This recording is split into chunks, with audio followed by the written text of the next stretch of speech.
We must have green space. We must have an environment and a quality of life that people relate to, because that's what the market is. Parks and park green space corridors add value. I think they make the land around them more valuable. I think they make the people around them happier. Of course, it's the quality of life. It's the fact that you feel better about yourself, that you know that there is green space. A place for kids to go to, for sports, for a place where assemblage occurs. And you see around it life sprouting up, all kinds of developments, and you see it over and over and over again around the country. Even after we'd had a bad economic cycle, overwhelmingly, people are voting for open space.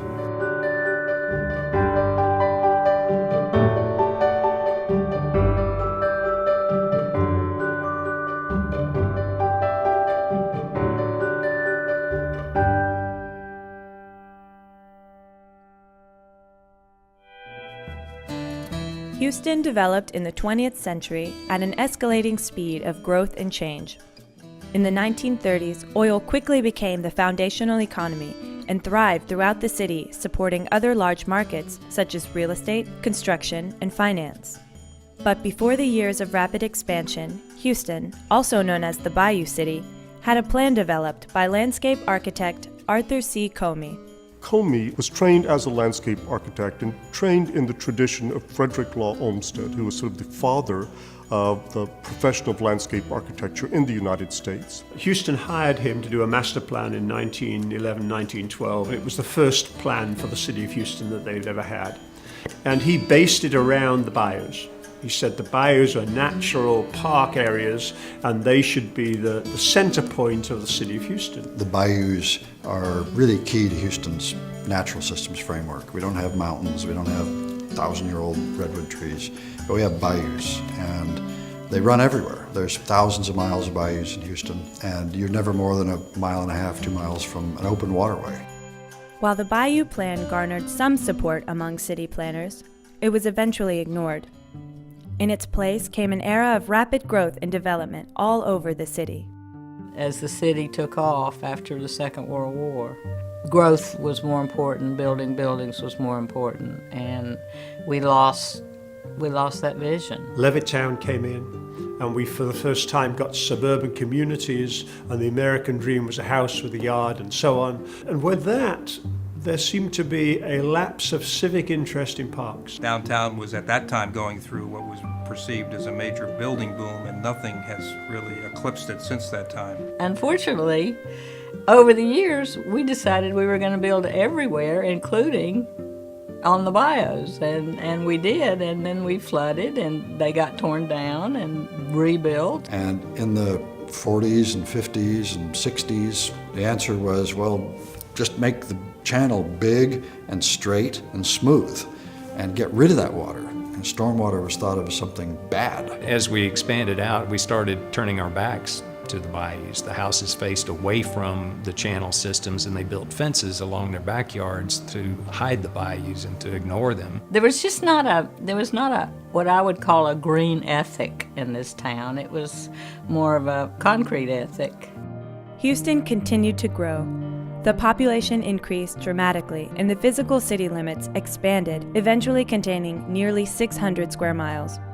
As parks and open space took a backseat to industry and commerce, the available land quickly filled up, leaving very few natural amenities. Communities are obviously living places. They're kinetic, they're not static, and they're either moving forward or they're moving back. They don't just march time. In the case of Houston, we are just vast geographically. It goes on forever, as I'm sure you've noticed. It's one of the problems, but I guess if we're looking at it this way, is the availability of raw materials, of derelict buildings, yeah, we got a lot of raw material. Difficult economic times cause red fields to proliferate, simply because fewer property owners have the resources to make productive and attractive uses of their property. It's very much about image. Do you want to go and live in a place which has boarded up places around it? Does it have a vibrancy about it? Does it have an excitement about it? And the answer is no, it doesn't. I mean, we want to live in vibrant, exciting places, and that's a downer. It's depressing to walk by those kinds of places and look at them and see them, particularly when you've got oceans of concrete there in some of these subdivisions. I mean, they're ugly, right? They're blight. They reflect years of neglect.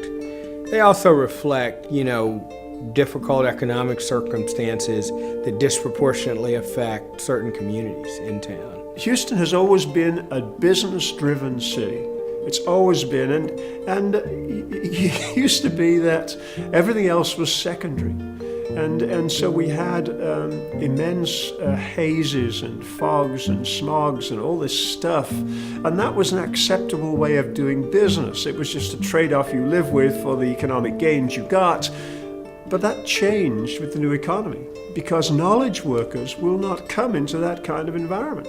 They've got to have a nice kind of a place. And I think that shift, people's concern about lifestyles and quality of life, I think gives us an opportunity for Houston to finally catch up and start moving in that direction in the field of parks as well.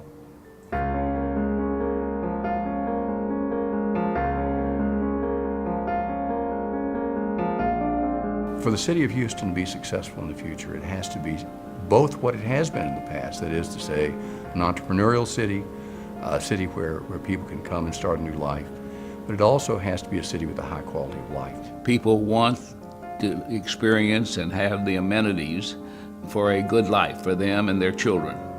And green space is a giant step to encourage and foster that. From an investment standpoint, both for a city as well as for a private investor, your park space is a major value generator. The perfect example that makes sense to a businessman is what happened in Discovery Green.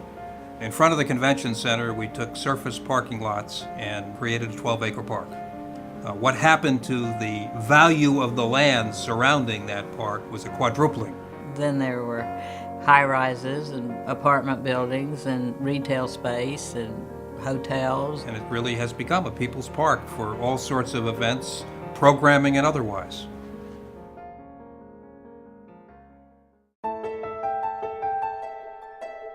This area is very flood prone. There's a lot of annual rainfall from hurricanes and tropical storms, and we had a big flooding problem. Houston has one of the worst repetitive floodplain damage records in the country. When you hit with 39 inches and all of the emergency things that go along with that, that person's ability to bounce back is it's a long, long road back if they get back at all.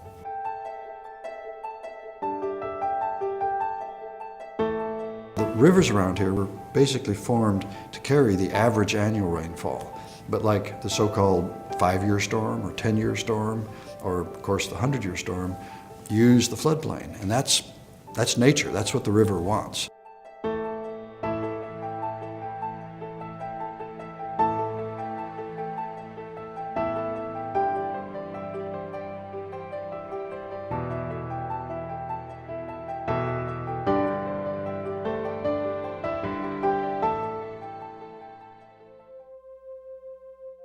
A 100 years ago, Arthur Comey put together a report for the city of Houston saying that what we needed to do was to develop linear parks along the bayous. That's what made sense. And it's taken us a while to get around to executing on that, but we're there now. As cities mature, people start realizing that the rivers, and in our case, our bayous, are really important for lots of reasons. Our natural amenity is our bayous, and our bayous cross every demographic and the entire geography of Houston. Whether it's residential, whether it's commercial, you're increasing the value from a development point of view of the real estate by having that green space. And as we improve a bayou, we get a lot of that access to the bayou with the laid-back bank and the vistas and the beautiful looks down to the bayou. We're connecting our people back to what this city was built on, which was our bayou systems.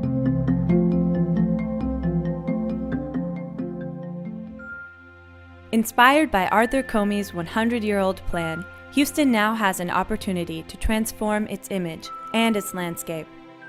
Most significant will be the creation of an interconnected system of linear trails and green spaces all along Houston's bayous. By removing blighted and underperforming property along these corridors, Houston will reclaim its natural amenities. Reviving Houston's bayous will not only promote health, assist with stormwater, and stimulate economic growth, it will also improve the way the city looks and feels for generations to come. It all comes together under the umbrella of quality of life. And if we can build and continue to build and enhance our quality of life, Houston will be a great city. If you look historically, some of our best purchases have been made at times when there has been major recessions. I mean, today the price is cheaper than it's ever going to be. Not to do it today means you will pay far more for it down the road. The citizen push throughout the country, overwhelmingly, people are voting for open space. It's important to everybody. It's important to every one of us. Whatever we are, wherever we live, this is something that will touch our lives and our children's lives.